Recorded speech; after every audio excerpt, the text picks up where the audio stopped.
Theory of Everything is supported by Zadie, a new kind of clothing company. From material sourcing to manufacturing, Zadie is dedicated to people, process, and the planet. To save $25 on your first order, visit zadie.com/theory and use the promo code THEORY.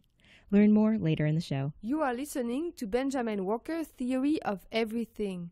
This installment is called Instasurfs, Part 1. All right, it's May 29th, and I am on my way to my Uber sign-up vehicle inspection.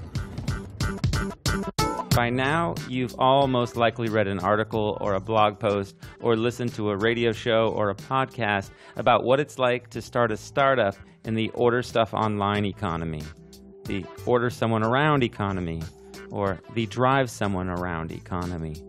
Actually, there's no real consensus about what we're supposed to call this thing. Personally, I like the on-demand economy. But for the sake of clarity, we're going to go with the sharing economy, which is what most people call it. Now, what I want to know is what it is like to work in the sharing economy. And when I say worker, I don't mean founder or programmer. I want to know what it's like to do someone's grocery shopping for Instacart. I want to know what it's like to clean someone's bathroom for HomeJoy. And I want to know what it's like to drive people around in your car for Uber. That's what we're going to be doing here over the next few episodes. Well, I won't be doing any of that. I got myself a 25-year-old San Francisco native to do the actual work. You can't pass it down. Just fix it and come in, all right? Okay, so they rejected my car because I've got a couple of scratches on the back bumper. So I need to take it to a car shop to get it fixed. I was wondering if I could stop by in a couple of minutes for you to just take a look. Yes, you may. Bring your car over here. We'll look at it and talk to you about it and estimate it. Okay, great. Thank you. Okay. Andrew Calloway is going to spend a whole month working exclusively in the sharing economy. He's going to drive, shop, clean, deliver, and serve. And he's going to record his entire experience, so we can get a sense of how this whole sharing economy thing actually works. Okay, I have 2100. 2,100. Well, I'm gonna need to think about that. Hey, Ben. It turns out I'm gonna need $2,100 to get my car up to Uber standards. Is there any money for that? Like, in the podcast budget? Andrew, there's no way we're going to be able to do this podcast if you can't get your shit together so you can drive for Uber. This is something you're going to have to take care of. But I thought I applied for a paid internship. Oh, this is way better, kid. We are partners. So, I'm like your Instapotter?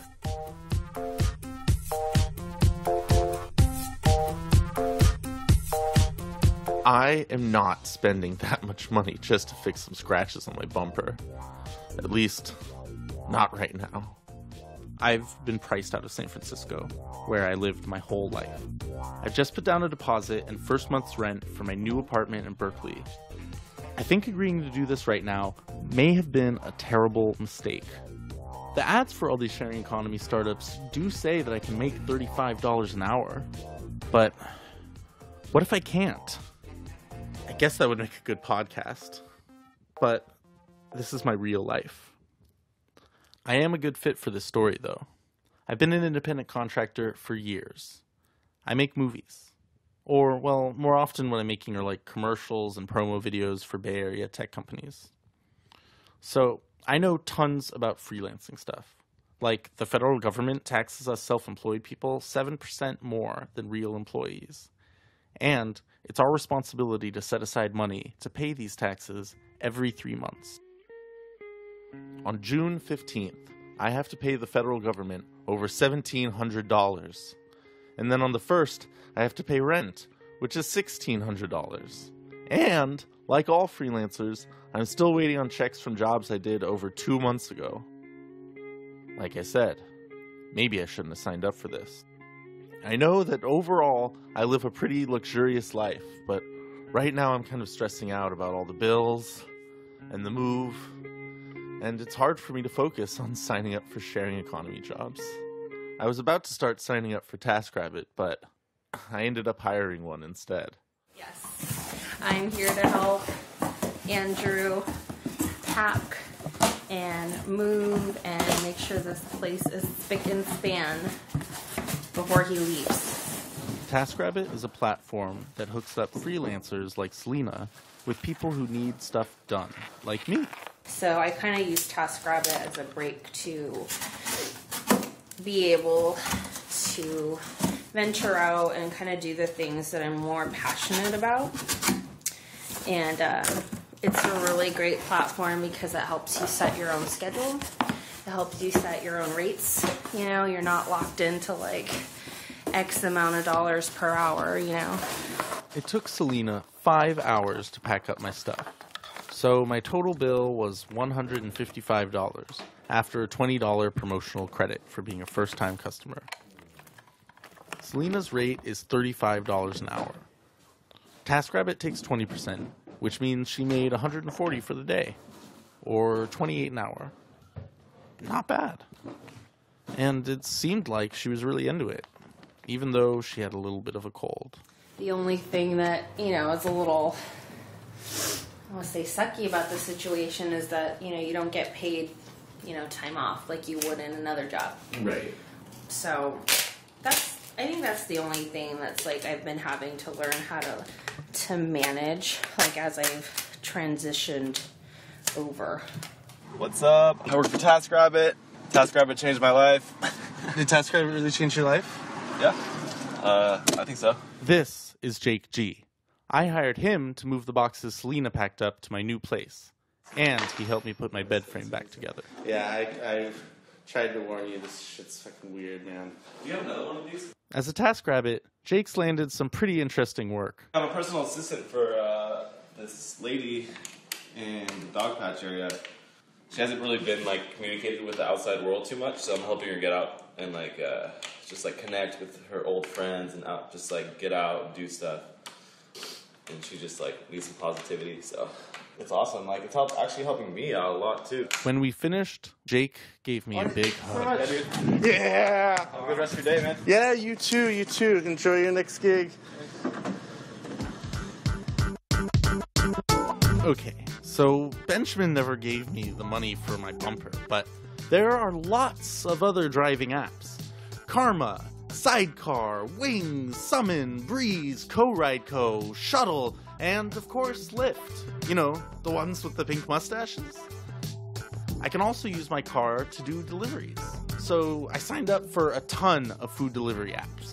Munchery, DoorDash, Sprig, Spoon Rocket, Thistle, and Fluck, an acronym for Food Lovers United Co. A company called Caviar that does deliveries for restaurants invited me to come in like 15 minutes after I signed up. If you were independent contracting job or any one of those, you know that it's basically on your own, right? You'll set up your own schedule, so the more you work, the more effort you put in, the more you'll make. Instacart also instantly invited me to come in for an onboarding session. They do grocery deliveries. We know that it's difficult to get started, and it's something that we want you to stick with. So for your first 20 batches, we actually guarantee a $10 per hour minimum. Almost all of my onboarding sessions have been exactly the same. First, they need to make sure everyone's got what it takes. Does everyone here have a bank account? Okay. Do you have a bank account? Okay. It must be a checking or savings account at a main institutional bank. Cannot be PayPal or prepaid. None of these companies offer any real advice or guidance to prepare you for being an independent contractor, though. But they do offer some sweet incentives to get you to sign up your friends. If you guys have friends, if you start and you like it, and you're making good money, then you can refer your friends, okay? And if you refer your friends and they shop with us for a certain amount of time, there's a $100 bonus that you guys will get paid out. Some of the companies I signed up for, though, rejected me instantly. Hi, Andrew.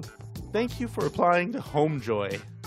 Unfortunately, after careful consideration, we've decided not to move forward with your application at this time.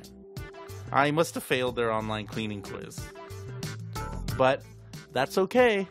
There are so many more to sign up for. Xerex, Battler, and Lux.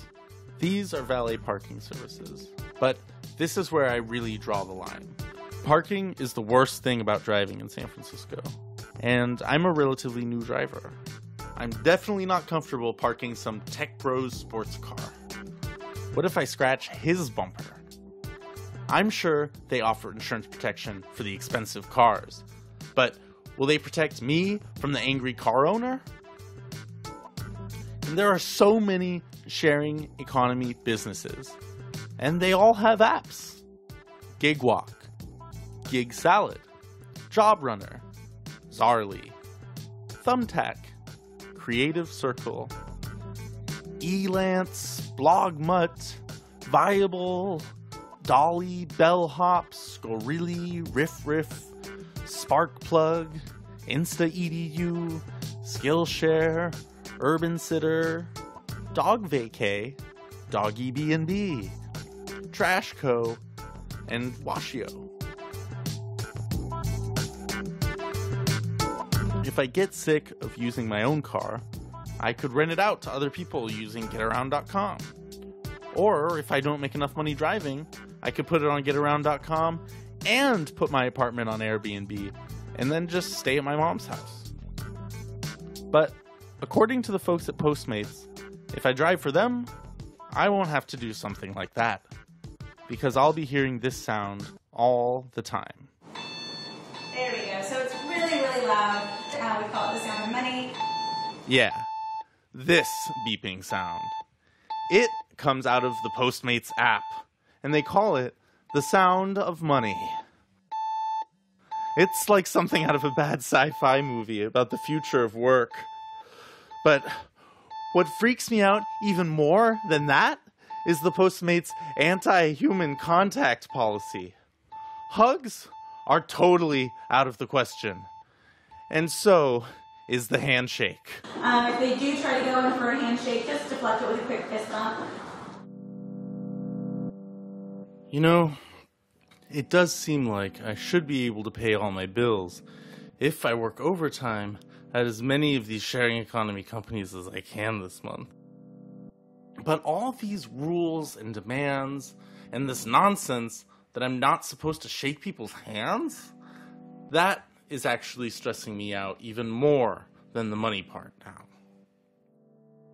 Maybe the problem isn't that these companies don't see us as employees. Maybe the real problem is that they don't see us as humans.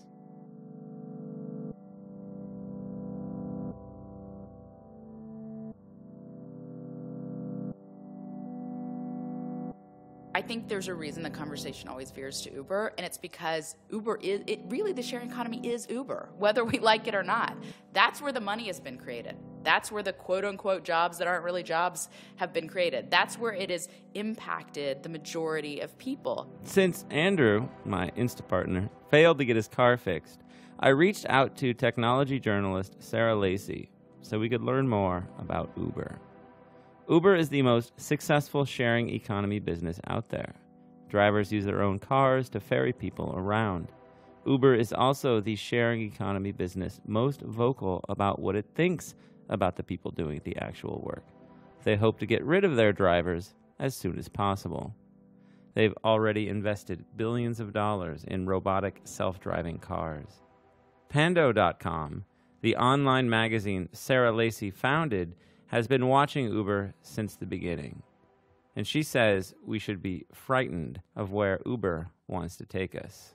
Uber wants to take over all transportation, private cars, buses, taxis, everything they want to run all transportation within a city. And I think what worries me is people get so seduced by really appealing software and a really good service that they don't think down the road 20 steps from now, what if there are no more buses? What if there's no more BART? What if there's no more, no one owns their own vehicles anymore?